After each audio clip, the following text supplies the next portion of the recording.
it's surreal to see the sorts of things people are arguing about here, which are often in this realm of triviality.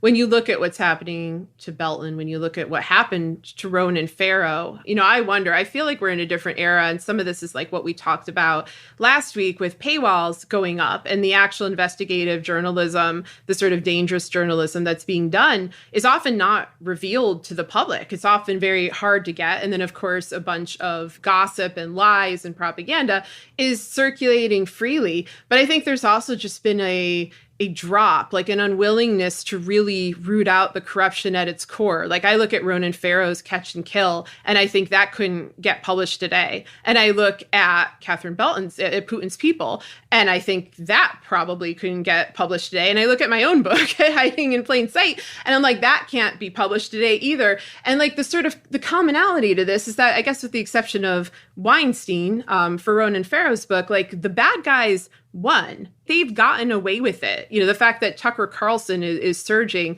is an example of this. Like there wasn't accountability for the crimes. Mueller didn't come through. Congress didn't come through. They haven't even acted on capital attacks. And because of that, the ambiguity about, well, who's really the troublemaker here? Like who's really the bad guy? It becomes the journalists. It becomes the people who are digging in to these massive acts of corruption with almost no institutional support. A lack of support from our government, a lack of support from publishers who get scared off by these types of lawsuits, these sorts of threats, just the sheer volume of power, the fact that these are billionaires, these are people who control so much of the world's economy that it's really a David and Goliath situation. And, David's getting trampled here.